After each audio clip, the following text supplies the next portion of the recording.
என்ன நடந்திருக்குன்னா, டெல்லியில உள்ள பாரத் மண்டபம்ல நடைபெற்று வந்துகிட்டு இருக்க இந்தியா இம்பேக்ட் சமிட் ஒரு 5வது நாளா வெள்ளிக்கிழமை அன்னைக்கு திடீரென ஒரு யூத் காங்கிரஸ்ல உள்ள ஒரு 10 பேர் உள்ள போய் மோடிக்கு எதிராக ஒரு ஷர்ட்ல அணிஞ்சிருக்காங்க. அந்த ஷர்ட்ல என்ன போட்டிருக்காங்கன்னா, இந்தியா யுஎஸ் ட்ரேடிங் டீலை பத்தி, அப்புறமா எப்ஸ்டீன் ஃபைலை பத்தி மோடிக்கு எதிராக கோஷம் அளித்திருக்காங்க. உடனே செக்யூரிட்டி அவங்க எல்லாருமே வெளியில அனுப்பிட்டு, இப்போ அதில் ஒரு 5 பேர் போலீஸ் வச்சிருக்காங்க. அதில் 5 பேரோட பேர் என்ன, கிருஷ்ணாரி அவர் பீகாரை சேர்ந்தவர், அப்புறமா குந்தன் யாதவ் அவரும் பீகாரை சேர்ந்தவர், அப்புறமா அஜய்குமார் இவர் ஊபியை சேர்ந்தவர், அப்புறமா நரசிம்மா யாதவ் இவர் தெலுங்கானாவை சேர்ந்தவர். இப்போ அவங்க என்ன சொல்றாங்கன்னா, இது எங்களோட கோபம் மட்டும் இல்லை, இந்த கோபம் எல்லாருக்குமே இருக்கு, விவசாயிலேருந்து எல்லாருக்குமே இந்த கோபங்கள் இருக்கு. அமெரிக்கா வர்த்தக ஒப்பந்தம்லாம் நமக்கு சார்ந்து அவங்க பண்ணவே இல்லை, எல்லாமே அமெரிக்காவை சேர்ந்து தான் இருந்தது அப்படின்னு சொல்லி அவங்கள பட்டேல் ஹவுஸ் கோர்ட்ல ஆஜர்படுத்திருக்காங்க. இப்படி இருக்க நேரத்தில் பிஜேபியில் இருக்க தலைவர் அமித் மாலவ் அவர் என்ன சொல்லியிருக்காங்க, இந்தியாவில் மரியாதை கெடுக்கும் என்ற செயல் இது தேச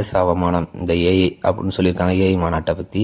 இப்படி இருக்க நேரத்தில் நான் ஒன்று கேட்குறேன், இந்த யூனிவர்சிட்டி பண்ண அவமானத்தோட இந்த அவமானம் பெருசாகவே எனக்கு தெரியலை. இது போக மற்ற அமைச்சராக இருக்க சிவராஜ் சிங் கோச், அப்புறமா கிரண் ரிஜிஜு, அப்புறமா சமித் பட்டாரா அவங்களாம் என்னமா சொல்லியிருக்காங்க, இந்த போராட்டம் இந்தியாவின் உலக புகழை தீங்கு உருவாயிடுச்சு இந்த யூத் காங்கிரஸ் பார்ட்டியால் அப்படின்னு சொல்லியிருக்காங்க.